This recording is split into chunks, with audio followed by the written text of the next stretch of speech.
प्यारे बच्चों, अज आप 9th इंग्लिश और 10th दी इंग्लिश जी ग्रैमर बुक है वह first chapter that is determiners वो डिस्कस करांगे। डिटर्मिनर्स की ने आ देखो तो पहला अपनी बुक जरूर खोल के बेटे रख लियो सामने ताकि जोड़ा आप अच्छी तरह इसनू समझ सकीए। सो फर्स्ट पेज है जोड़ा determiners. Look at the sentences given below carefully. इत्थे वेखो तुसी, you take an apple, little money, our team, the match, each boy, a packet, any sense. So ये सारे जोड़े है एन, लिटल, आवर या द, ईच, एनी, ये सारे दीज आर कॉल्ड डिटर्मिनर्स। क्यों? क्योंकि जिमें आ लाइन लिखी है, these words determine the position of a noun. इन्हों डिटर्मिन करते हैं पोजीशन नाउन की, मतलब इतों पता लगता है कि इस तो बाद जो नाउन यूज़ होना है। जिमें कि एन तो बाद एप्पल सी, लिटल तो बाद मनी सी, अवर तो बाद टीम सी, द तो बाद मैच सी, ईच तो बाद बॉय, एनी तो बाद सेंस। सो ये सारे नाउनस ने। सो जो नाउन की पोजीशन को डिटर्मिन करता है उन्होंने आप बेटे कहने डिटर्मिनर। सो अगे डिटर्मिनर दियाँ टाइप्स ने 6 टाइप्स सानू दित्तियां हुई हैं, जिन्हां विचों सब तो पहली जी है दैट इज़ आर्टिकल। आर्टिकल दे विच ए एन द आंदे ने। हुण इन्हां विचों ए ते एन जिहड़े ने वो इनडेफिनेट आर्टिकल्स कहे जाते हैं। जिवें कि तुसीं इत्थे देख सकते हो बेटे, ए एन इनडेफिनेट आर्टिकल और द जिहड़ा वो डेफिनेट आर्टिकल। हुण जिहड़े इनडेफिनेट आर्टिकल का मतलब हुंदा है कि जिथे we are not sure about that, और द डेफिनेट जिहड़ा दैट मीनस लिसनर स्पीकर दोने श्योर ने किस चीज़ की गल हो रही है, इस करके उन्होंने डेफिनेट कहने ने। हुण इनडेफिनेट आर्टिकल की गल करिए तो ए ते एन ने। सो ए जिहड़ा है वो कॉन्सोनेंट साउंड्स किहड़े हुंदे है, जिहड़े वाउल नहीं हैगे। जिवें कि एन दे लई आपां वाउल साउंड्स लैने आ, वो ने आ वाले ए ई आई ओ यू, सारिਆਂ ਨੂੰ पता है वाउल्स ने, लेकिन आपां साउंड लेने हैं। वाउल साउंड्स किहड़े ने, ए ई आई ओ ऊ, नॉट यू ऊ, ठीक है। सो ये आप लिख लेने हैं वाउल साउंड्स, ये ने सारे। इन्हां साउंड्स के बेस पर आप उत्थे जिहड़ा एन लगाना, ये आप पता करना कि आप इत्थे एन लगाना, क्योंकि वाउल साउंड है। वाउल सिर्फ वाउल नू एज अल्फाबैट उत्थे नहीं देखना, साउंड उहदा आप लैना। जिवें कि एग्जाम्पल्स भी ने, ही इज़ आ यूरोपीयन। देखो इत्थे ई लगी हुई है, लेकिन साउंड क्योंकि य दा आ रहा है, ही इज़ अ यूरोपीयन, इस करके आप इत्थे ए यूज़ कर रहे हैं, एन नहीं यूज़ कर रहे। उस तरह अगला सेंटेंस देखिए बेटे, तो he is an honest man. हुण देखो इत्थे है तो एच है, एच लगा होया, बट क्योंकि साउंड ओ दा दे रहा, आप साउंड वेखना सी, सो इस करके आप एन लगाता। सो ये एग्जाम्पल्स में आप इदां दियां याद रखना है कि आप हमेशा साउंड आ वाले साउंड वेखने हैं, आ वर्ड नूं नहीं देखना, साउंड वेखना है। जदों साउंड आ गया इसदा मतलब आप उत्थे एन यूज़ करना है। सो इस तरह ना आप एन की गल क्लीयर कर ली है, ए दी भी, क्योंकि इन्हां तो इलावा आ सारे साउंड्स तो इलावा जिहड़ा बाकी है वो कॉन्सोनेंट्स ने, सो उत्थे ए यूज़ होना है। मतलब हुण आपां गल करांगे definite article that is the, उस दी। सो जिवें कि आ देखो ये तुहाडी बुक दे विच use of definite article the. Definite article आपां कित्थे कित्थे यूज़ करना, for a particular person thing. जदों एक पर्टिकुलर चीज़ बंदे दी जगह की यदि गल होवे, उत्थे आपां द दे अगे यूज़ करना, यानी क्योंकि डेफिनेट है मतलब पक्का किसी गल हो रही है। देखो एग्जाम्पल्स दित्तियां हुई हैं, the coat, the pocket, the pen. अगे to denote the whole class. Whole class मतलब जो एक की गल करके सारियां की गल कर दी है। जिमें the dog is a faithful animal, इत्थे द डॉग का मतलब सारे ही डॉग्स, कि कला एक नहीं। द कैमल एक ऊँट नहीं, सारे ही ऊँट।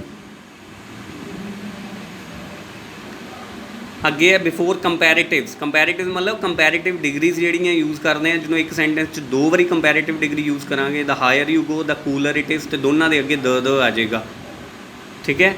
अगे इन सर्टन फ्रेजिज, सर्टन मतलब कई जगह आप द यूज़ कर लें, जिमें you met him on the way.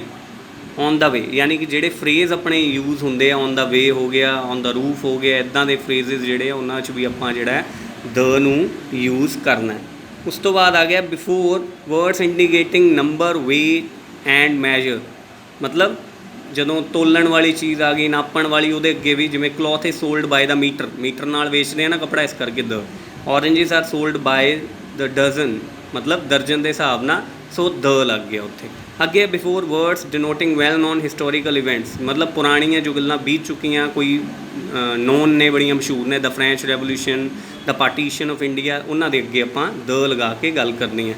Before the names of rivers, canals, ranges, मतलब जिवें द हिमालयस है, रेंज है ये पूरी, किसी एक चोटी का नाम नहीं, पूरी पहाड़ी की रेंज नूं, द सतलुज नदी है, द पंजाब स्टेट है, सो इन्हां अगे भी आपां द लगा के बोलना है। उस तो बाद बेटे आ गया before a proper noun used as a common noun, कोई प्रॉपर नाउन है लेकिन उन्होंने आपां जिहड़ा कॉमन नाउन बनाता, जिवें Lala Lajpat Rai was the lion of the Punjab, मतलब उन्होंने लॉयन की उपाधि देती ऑफ द पंजाब, इस करके उत्थे द आ गया। Kalidas is called the Shakespeare of India, Kalidas जिहड़ा है वो उन्होंने इंडिया का शेक्सपीयर कहा जाता है, सो इस करके ये अगे भी कॉल्ड द लगा दिता।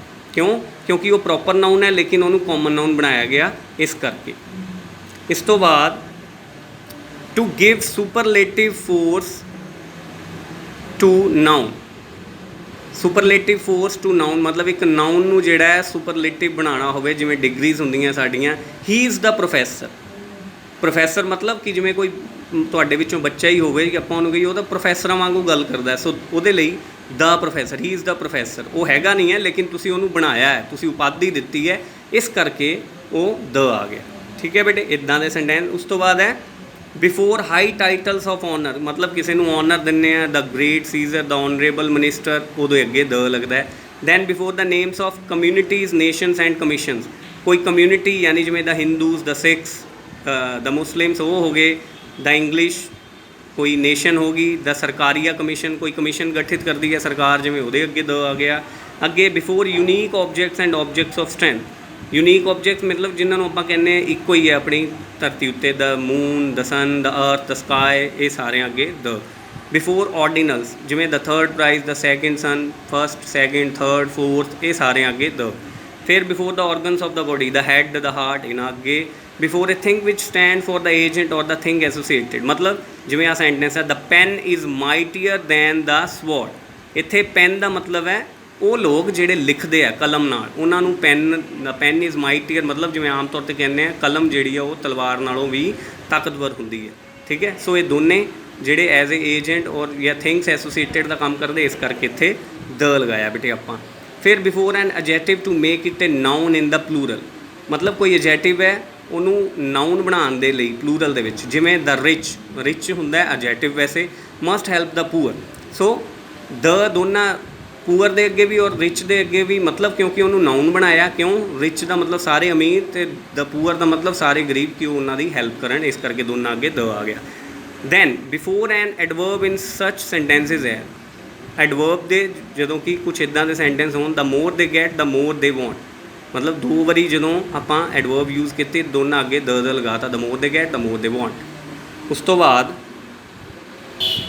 नैक्सट बेटे है साडे डैमनस्ट्रेटिव्स, मतलब दिस दैट दीज दोज, इन्हों डैमनस्ट्रेटिव क्यों, जिमें आप किसी को कहने ना डैमो देनी, किसी चीज़ की डैमो देने, डैमो मीनस दिखाना।